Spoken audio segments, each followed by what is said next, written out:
two, three, four.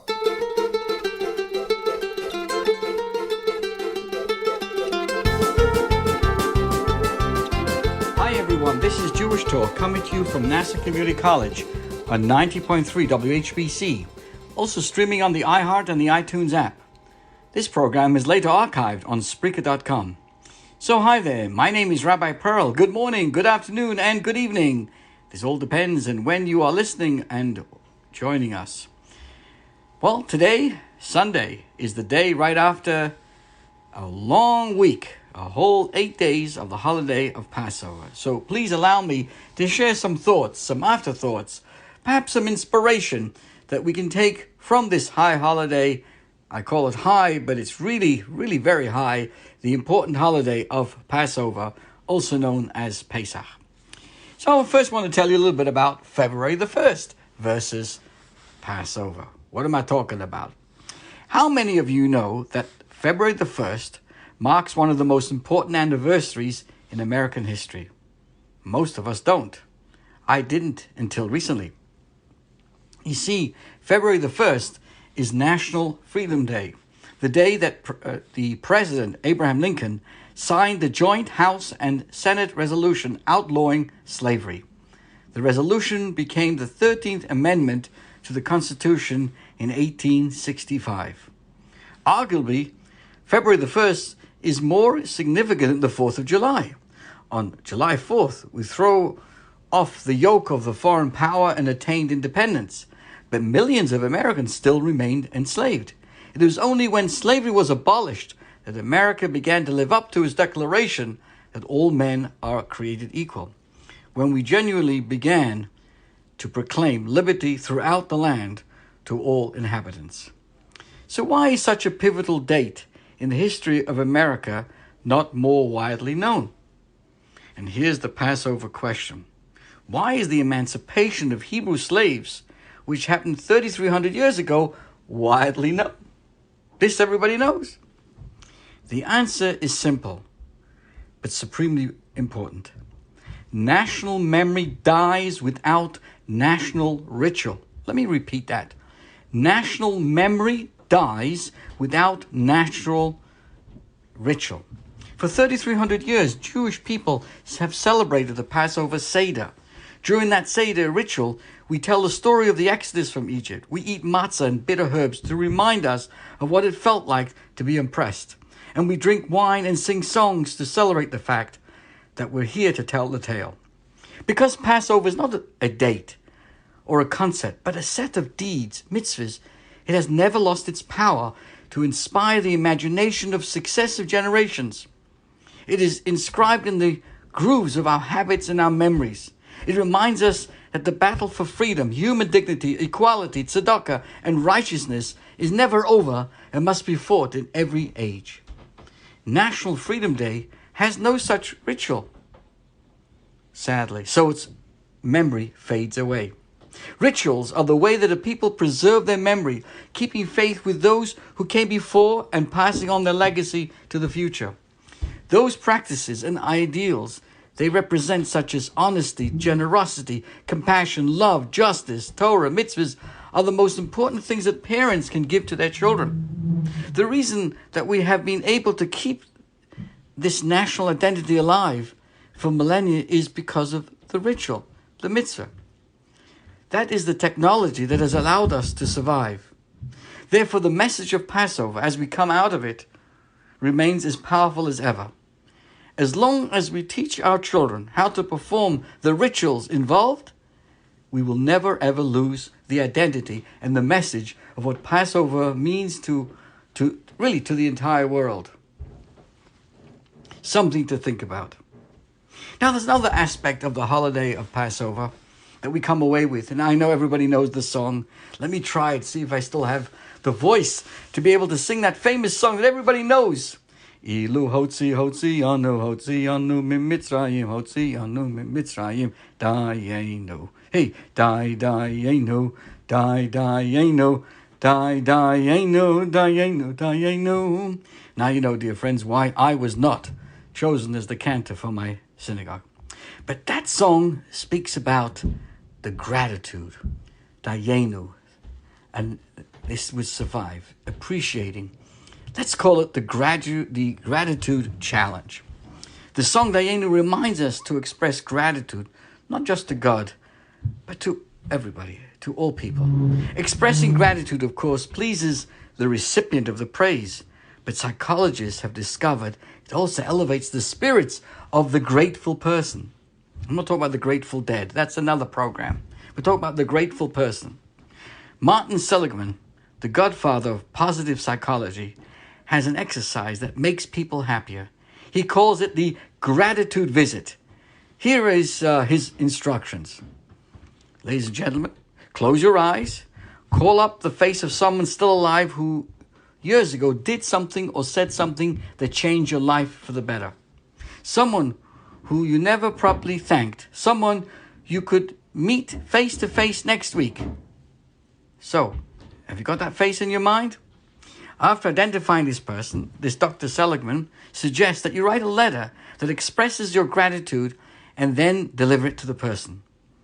Your letter should be concrete and include specific actions or statements about how the person positively influenced your life.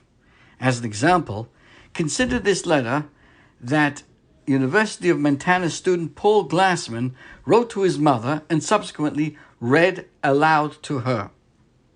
Mom, from when I was born to you to now, you have been impacting my life every day.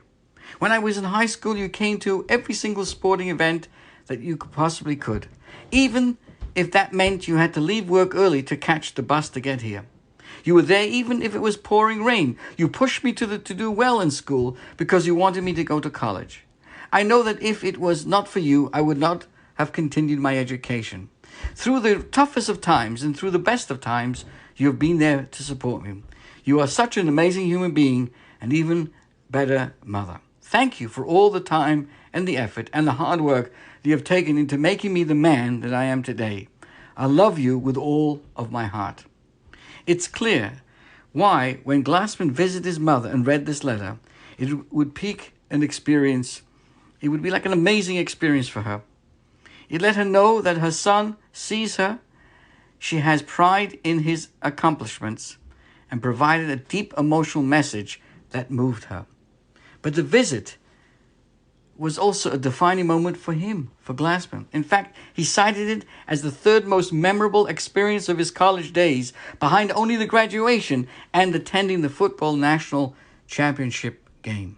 Seligman and the team of scientists have found that if you conduct a gratitude visit, you feel a rush of happiness afterwards. In fact, it's one of the most pronounced spikes that have been found in any positive psychology intervention. This is what Glassman experienced.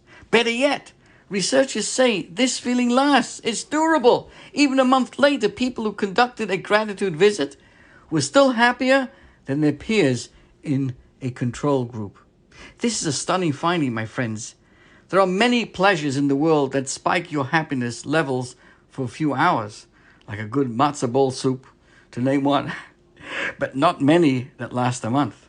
The song Dayenu, what is it? It's really a gratitude list. It reminds us that every day is an opportunity to express our gratitude to God and to all the people for the blessings around us that we have received. If you knew that you could make a positive difference in someone's life, that you could create a memory for them that would last for years, and it would take only a trivial amount of time on your part, would you do it? I say, coming out of Passover, let's try it. Now, if you watch the news, I'm sure you've seen people who live in areas that get hit often by hurricanes and tornadoes. They collect what's left of their lives and begin to rebuild. Then it all happens again and again. And you probably ask yourself, gewalt geschrigen, why don't they move? The reason is because it's their home. It's what they've already known. The world in which they make sense to them. They don't want to leave that what's familiar, even when disaster looms over it. Something similar happened to the Jewish people after the Exodus and celebrated during the holiday of Passover. Think about it. the Jewish people of that time, the Israelites, had been enslaved for generations. The memory of their freedom was impossibly distant. All they knew was hardship, mistreatment, and being crushed under the boot of despotism. After 200 years, God delivers them from Pharaoh and brought them out of Egypt.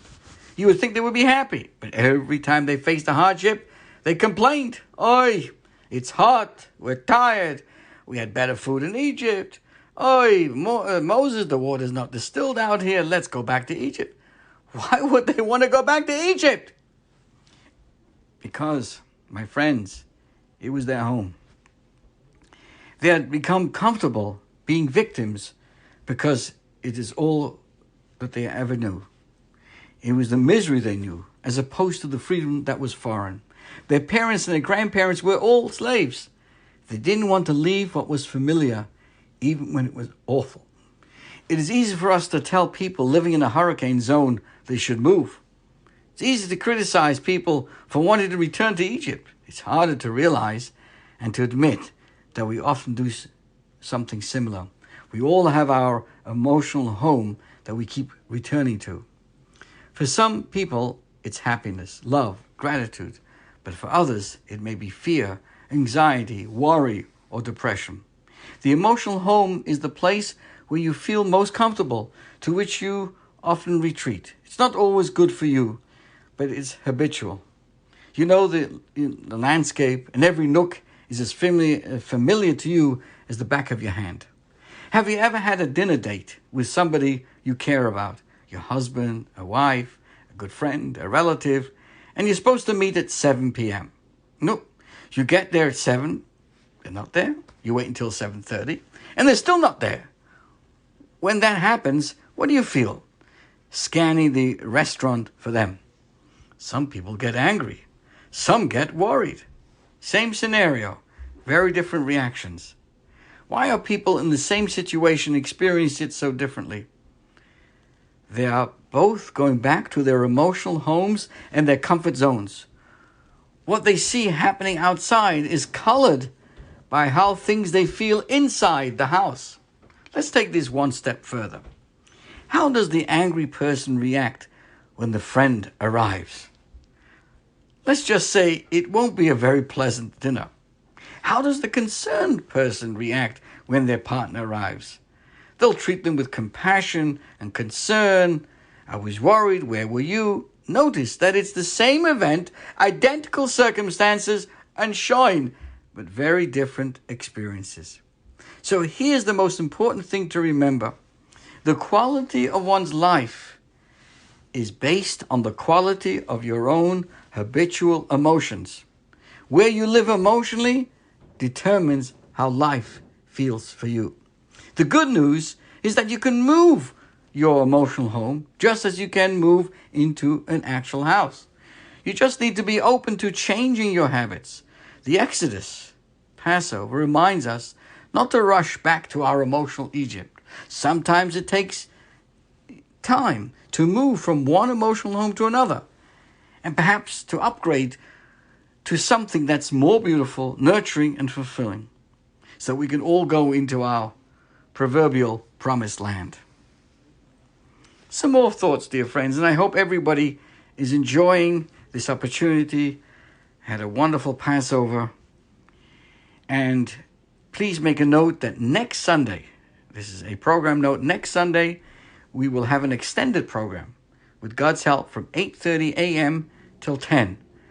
And we'll include music, and we'll have the opportunity for us to show our support and appreciation to WHPC for allowing us to get together here each and every Sunday. So please make a note to join us next Sunday from 8:30. Our program will go until 10 a.m. for this very special broadcast in support of the station and the opportunity given to me for so many years to be able to join with you each and every Sunday morning.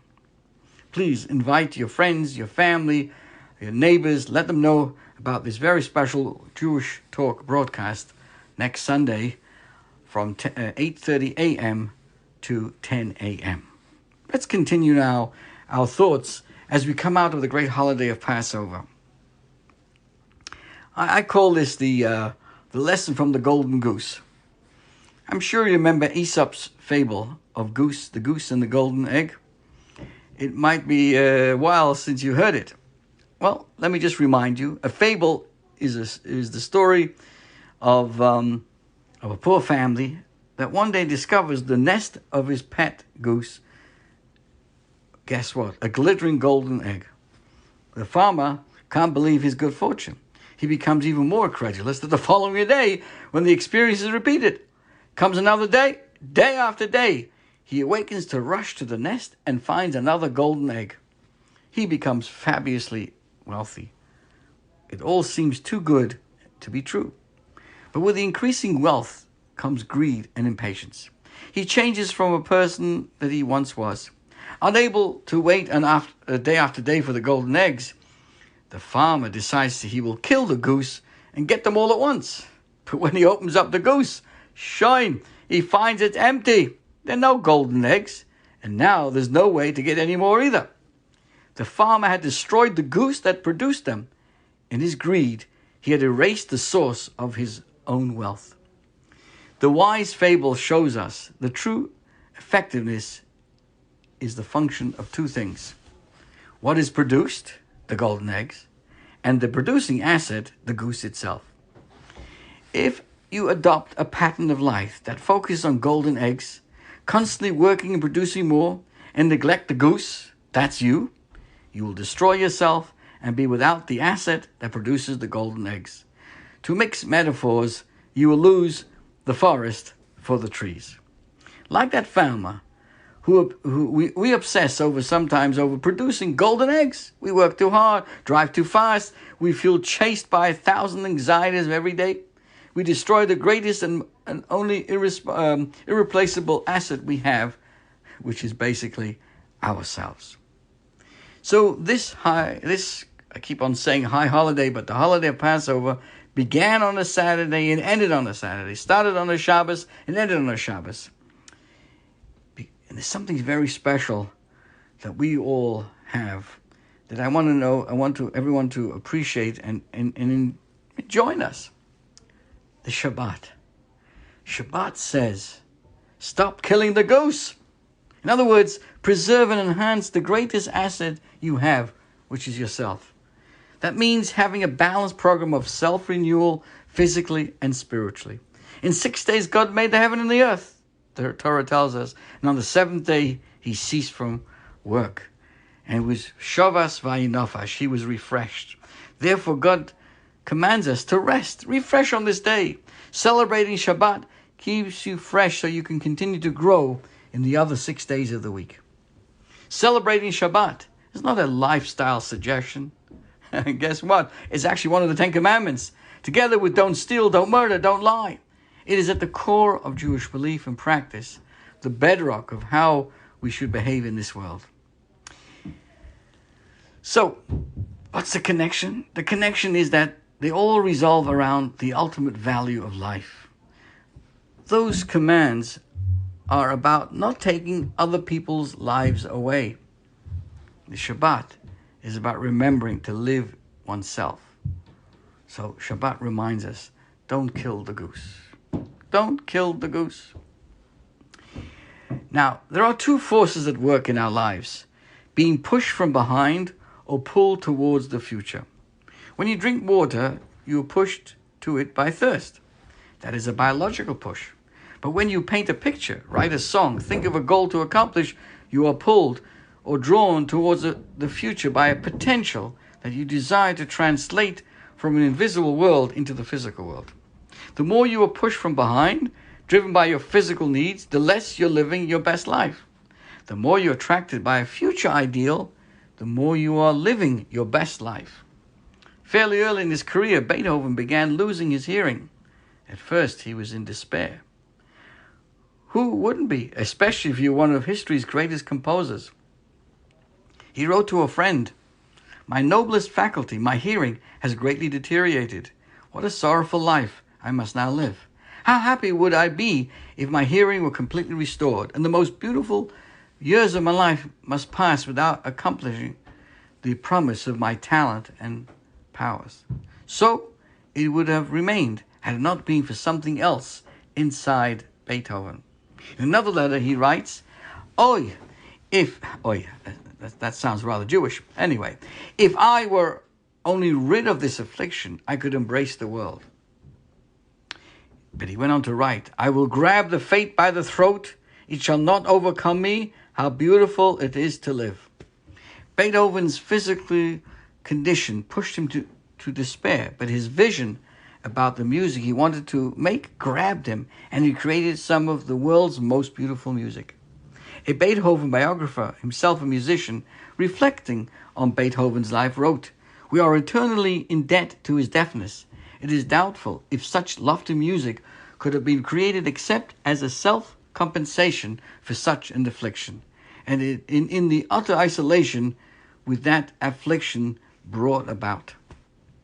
What Beethoven did with his deafness, we ourselves can learn in a certain sense with defeat. Let me explain.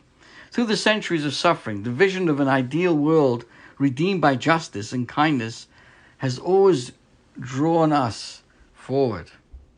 Listen to these words. They will turn their swords into shovels and their spears into pruning hooks. Nation will no longer fight against nation, nor train for war anymore. This is how we believe. This is how our ideal. Is that a modern UN resolution of the 21st century? No. This is how the prophet Isaiah envisioned the world almost 3,000 years ago. Did the world then look like peace was possible? On the contrary, Isaiah spoke about it during a very turbulent time. But his words sum up much of our faith. They express a refusal to be demoralized by defeat, a commitment to strive for justice against oppression and freedom against tyranny, to perfect the world under the sovereignty of God.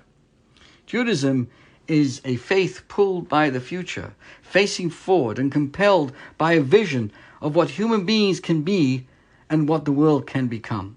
Every good deed, every kind action, every act of transcendence is about envisioning a brighter future for ourselves and others, and acting to bring it about. This is the significance of the words that we say at the end of the Seder, L'shon haba b'Yerushalayim, because we look forward. Each of us can be an architect of the world for goodness and for kindness in so many different ways. Now, the 8 days of the holiday of Passover concluded yesterday with a special meal. We sat down together, just as we begin the holiday at the Seder with 4 cups of wine. So the Jewish tradition is to conclude the week or the 8 days of the holiday of Passover again with a meal. It's called the meal of the future, Mashiach's meal, and also we drank 4 cups of wine. Now this is a very special conclusion of the holiday, because the first 2 days of the holiday of Passover speak very much about the past, the Egyptian exile, the redemption from Egypt. But these last 2 days of the holiday of Passover, which was this past Friday, and Shabbos yesterday, which included the Yizkor service, is all about the focus on the future, of what we can do to make sure the future is good for ourselves, for our family, for our community, for the entire world. And how do we do that? There was a reporter from CNN many years ago, went to Rabbi Schneerson, the Lubavitcher Rebbe, said, what should we do to bring the world to ultimate peace and redemption? And the Rebbe says, by simply increasing in goodness and kindness, we can turn over the world in a very positive manner and transform the world for ourselves and bring salvation for the entire world. And certainly during the world that we live in today, when we could very easily fall into despair with what's happening around the world in different places, for us to remind ourselves that every human being can make an extraordinary difference just by simply themselves recognizing their own potential, that future outlook, that ability to see things beyond themselves. Or as we said at the beginning of the program, our emotional status very much determines how we look at things. if our mind is set and recognizes the divine providence, how Almighty God is there all the time for all of us, and how we can connect, we can actually look at the world today and, despite everything, look forward to a complete cessation of war and unkindness and cruelty and everything else, to a world filled with absolute goodness in every single sense. So even as the holiday of Passover has now concluded, we now, each day, in the Jewish tradition, we make a blessing and count the day.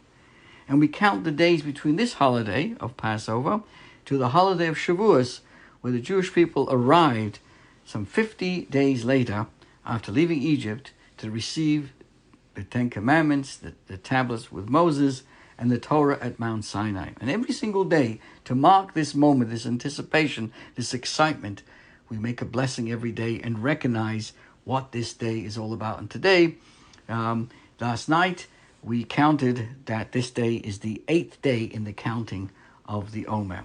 So it's fascinating how we make a blessing over time. And that's something reminding us that the difference that all of us can make. If a person must be able to, at the end of each day, say to themselves, have I brought a blessing to the world through me existing in this world? Did I just simply go through the time, spend the day, who knows what, but at the end of the day, was it a day that I can say, you know what? My time was a blessing. The time I'm spending on this world, the importance of me being here, what I can contribute to the world, was it a blessing? And certainly coming out of the slave mentality of Passover, which is filled with ritual and therefore is so paramount in our daily thought process of uplifting ourselves and the world around us out of a slavery mentality of anxiety and pressure itself. But the key to it is to make every moment count. If a person recognizes they're on an amazing mission to make a difference in this world, they bring a blessing to the world. And therefore, as we prepared ourselves from Passover, we count each day with the counting of the Sphira. This is your host, Rabbi Perl, thanking you so much for joining us. We look forward to being with you next week with God's help. Again, happy post-Passover as we now look forward to success into the future. Thank you again and have a wonderful day.